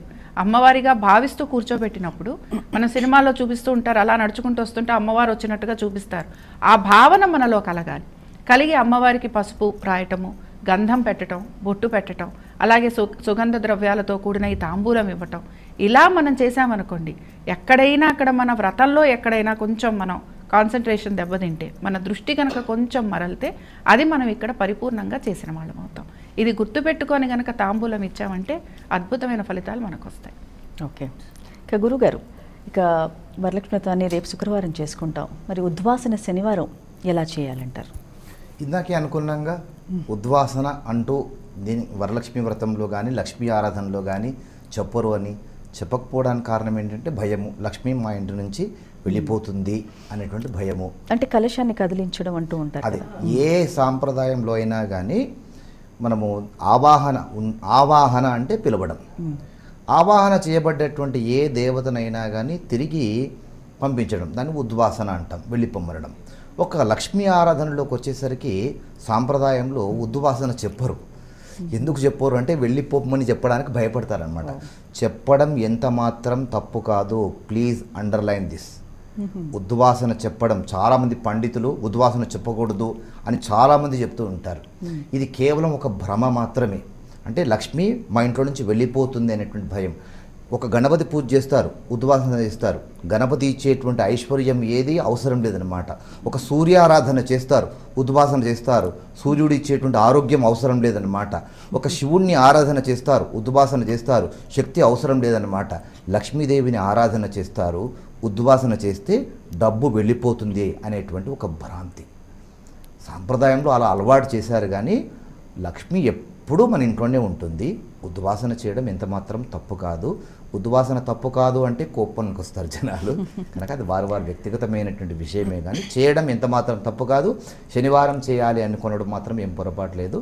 ఇప్పుడు అందరూ ఆచరించేది ఏంటంటే వరలక్ష్మీ వ్రతం చక్కగా శుక్రవారం చేసుకొని శనివారం రోజున మామూలుగా తీసివేస్తూ ఉన్నారు. అలా చేస్తున్నారమ్మా. ఓకే. ఇక చాలామంది వీక్షిస్తున్న భక్తి టీవీ వీక్షిస్తున్న ప్రత్యక్ష ప్రసారంలో చాలామంది మాకు మెసేజెస్ ద్వారా పంపుతున్నారు గురుగారు. అలా వచ్చిన ప్రశ్నని, కలశం పెట్టాలనుకున్నప్పుడు మరి మట్టి కుండ పెట్టాలా, లేదంటే రాగిదా, బంగారందా, లేదంటే వెండిదా, ఏది పెడితే శ్రేష్టం అని అడుగుతున్నారు. అన్ని శాస్త్రాల ప్రకారం కూడా ఒక్కటే చెప్తారనమాట. ఏ దేవత ఆరాధన చేసినా కానీ శక్త్యానుసారము అని ఒక మాట చెప్తూ ఉంటారు. ఎక్కడైనా సరే ఏ పూజ చేసినప్పుడైనా కానీ మీ శక్త్యానుసారంగా అంటారు. ఒక కుబేరునంతటి ఐశ్వర్యం కలిగినటువంటి వాడు కుండ పెట్టుకుంటానంటే అది వాడి శక్తికి లోపించి చేయడం అన్నమాట. ఒక సాధారణ స్థాయిలో ఉండేటువంటి ఒక వ్యక్తి నేను వెండి కలశాన్ని పెట్టుకుంటానంటే శక్తికి మించి చేయడం. ఎవరి శక్తిని బట్టి వారు. ఒక సాధారణ వ్యక్తి ఒక కుండతో మట్టి కుండ కలశంగా పెట్టుకోవడం ఎంత మాత్రం తప్పు కాదు. కాస్త ఉన్నటువంటి వారు, ఐశ్వర్యం ఉన్నటువంటి వారు ఒక వెండి కలశాన్ని పెట్టుకోవడము ఎంత మాత్రము తప్పు కాదు. ఇక్కడ చాగంటి వారు పలు సందర్భాల్లో ఒక మాట చెప్తారు. ఎప్పుడైతే మీరు వ్రత మండపంలో కలశాన్ని పెట్టుకుంటారో మీరు చిట్ట చివరికి అది పురోహితుడికి దానం చేయాలి అని చెప్తారు చాగంటి వారు. ఇక్కడ వాళ్ళు ఇప్పుడు జాగ్రత్త పడతారు. ఇప్పుడు ఈ ఒక్క మాటతో ఏ కలశాన్ని పెట్టుకోవాలని వాళ్ళకి అర్థమైపోతుంది. కనుక మట్టి కుండ పెట్టుకోవచ్చు, రాగి, ఇత్తడి, వెండి, బంగారం ఏది పెట్టుకున్నా సరే శక్త్యానుసారమే కానీ శక్తి లోపం కాదు, శక్తికి మించి కాదు. అంటే కలశం పెట్టుకున్న తర్వాత ఖచ్చితంగా అది మళ్ళీ దానం ఇవ్వాలి నా గురుగారు. అంతేగా మండప దానము అని చిట్ట చివరికి ఇస్తారు. ఇప్పుడు మనం అందరం ఏం చేస్తున్నారంటే చాలామంది పండితులు, మాలాంటి పండితులు ఏమి ఇస్తున్నారంటే వరలక్ష్మి వ్రతం పుస్తకం పట్టుకోండి, మీరు చదువుకుంటూ వెళ్ళండి, వరలక్ష్మి వ్రతం యూట్యూబ్లో వీడియో పెట్టండి, అలా చెప్తుంటారు, చేసుకుంటూ పోండి అనేటువంటి అలవాటు చేసేసారు. వ్రతాలు ఏవైనా కానీ పురోహితుడు లేకుండా చేయడానికి అధికారం లేదు. పురోహితుడు, నేను ఇందాకే చెప్పాను, వ్రతం అనేటువంటిది పూజకు చాలా డిఫరెంట్గా ఉంటుంది. ఖచ్చితంగా ఈ విధంగానే ఆచరించాలి అనేటువంటిది వ్రతం యొక్క ఉద్దేశం. కనుక అలా ఎలా ఆచరించాలంటే పురోహితుడు చెప్తాడనమాట. ఆచమనం చేయండి. ఆచమనం ఎలా చేయాలి? గోకర్ణాకృతిలో ఉన్నటువంటి ఈ చేతిలో మాష గింజ మునిగేంత వరకు, అంటే ఒక మినప గింజ మునిగేంత మాత్రమే నీటిని పోసుకొని శబ్దము రాకుండా ఓం కేశవాయ స్వాహ అనేటువంటి నామాన్ని చెప్పుకుంటూ ఆ నీటిని స్వీకరించాలి. చివరికి అందరూ ఏం చేస్తారు? గోవిందాయ నమః అంటుకుంటూ నీళ్లు పోసేస్తుంటారు. నీళ్లు పోయడం కాదు అక్కడ ఉద్దేశం. ఎక్కడైతే పెదాలు ఈ చేతికి తగిలించారో ఆ పెదాల మీద నీళ్లు పోసి చేతిని కడుక్కోవడం. అక్కడ చేయి కడుక్కోండి అని ఇక్కడ పోసి ఇక్కడ వదిలేస్తారు. పెదాలు తగులుతాయిగా చేతికి, పెదాలు ఉచ్చిష్టమవుతాయి, ఎంగిలి పడతాయి. కనుక అక్కడ నీళ్లు పోసి చేయి కడుక్కోవాలి. ఎందుకంటే మళ్ళీ ఈ చేత్తో ఏదో వస్తువు తీసుకుంటాం ఎంగిలి చేత్తో, కనుక అక్కడ నీళ్లు పోసే ఉద్దేశంలో అది. ఇవన్నీ ఎవరు చెప్తారు? పురోహితుడు చెప్తాడు. కనుక వ్రతం అనేటువంటిది పురోహితుడు చెప్పినట్టుగా ఆచరించేటువంటిది, కనుక అలానే ఆచరించాలి. అయితే ఇప్పుడు వరలక్ష్మి వ్రతం మనం మొదలు పెట్టాక మీరు అన్నట్టు పురోహితుడిని పెట్టుకొని చేస్తే మంచిదా, లేదంటే స్వయంగా ఇంట్లో ముత్తైదులు చేసుకోవచ్చు అంటారా? స్వయంగా ముత్తైదులు మీకు మీరు చేసుకోండి అని నేను చెప్పను, అలా చెప్పకూడదు కూడా. ఖచ్చితంగా పురోహితుడి ద్వారానే వ్రతాన్ని చేసుకోవాలి. ఎందుకు అంటే దీనికి మనకు ఒక రెఫరెన్స్ అవసరం. ఇలా చేయకూడదమ్మా, ఇలాగే చేయాలి అని చెప్పడానికి ఖచ్చితంగా మనకు ఒక రెఫరెన్స్ అనేది కావాలి. ఆ రెఫరెన్స్ ఎక్కడ ఉంటుంది? వరలక్ష్మి వ్రత కల్పంలో ఉంటుంది. వరలక్ష్మి వ్రత కల్పంలో చిట్ట చివరికి చార్మతీదేవితో పాటు మిగతా మహిళా మనులందరూ కూడా వ్రతాన్ని ముగించుకొని తమకు వ్రతాన్ని చేయించినటువంటి పురోహితుడికి దక్షిణ వాయన తాంబూలములు ఇచ్చి ఆయన ఆశీస్సులు తీసుకొని ఆయన్ని పంపించారని చిట్ట చివరన ఉంటుంది. అక్కడ వారు పురోహితునితో వ్రతాన్ని చేశారు, పురోహితుని చేత వ్రతాన్ని ఆచరించారు. కనుక పురోహితుడు లేకుండా వ్రతాన్ని దయచేసి చెయ్యకండి.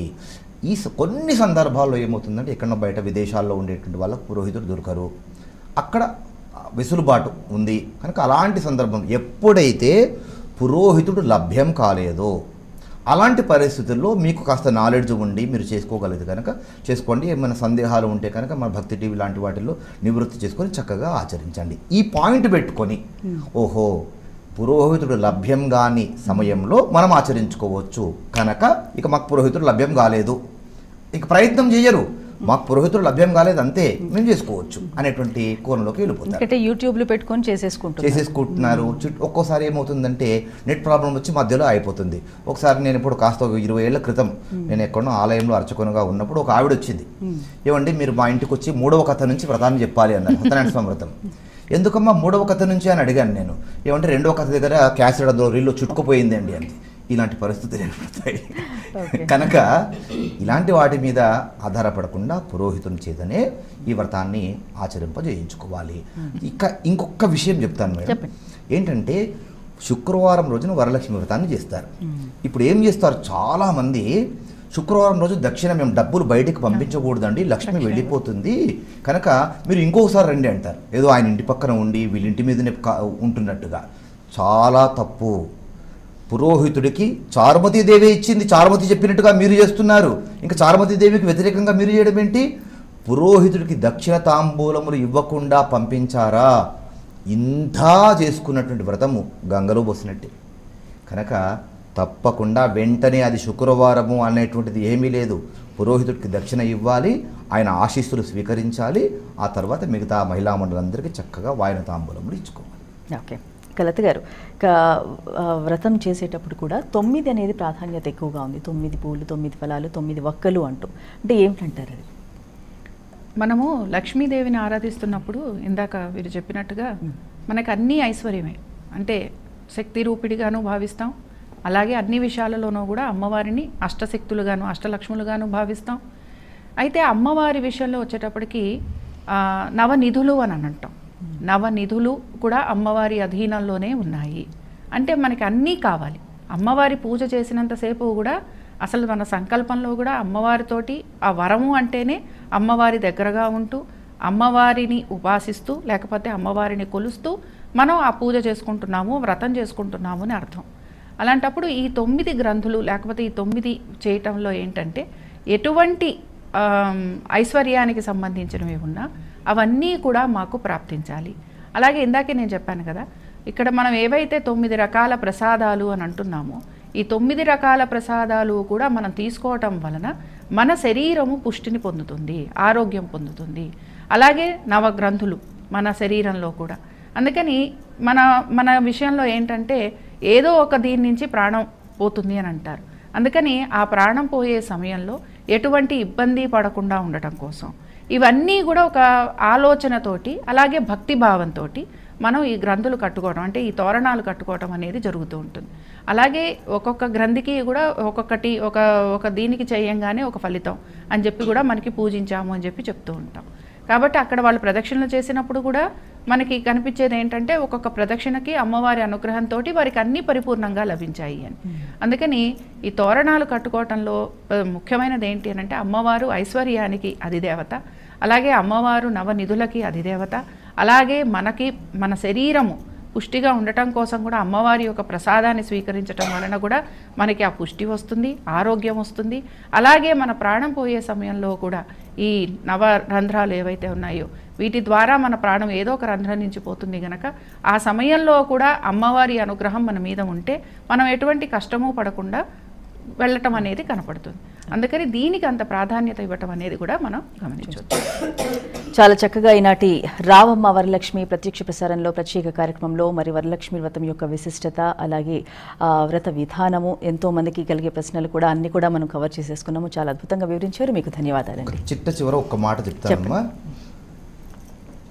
వరలక్ష్మి వ్రతాన్ని ఆచరిస్తూ ఉన్నటువంటి ప్రపంచవ్యాప్తంగా ఉన్నటువంటి మా సోదరీమణులకు మాతృమూర్తులకు అందరికీ కూడా చేతులు జోడించి వేడుకునేది ఏంటంటే వరలక్ష్మి వ్రతం మీరు చక్కగా ఆచరించిన తర్వాత మీరు కోరుకునేది ఒక్కటి, నా దేశం బాగుండాలి, నా ధర్మం బాగుండాలి, ఈ వరాన్ని ఇవ్వమ్మా అని ఈ ఒక్క సంవత్సరం కోరుకోండి.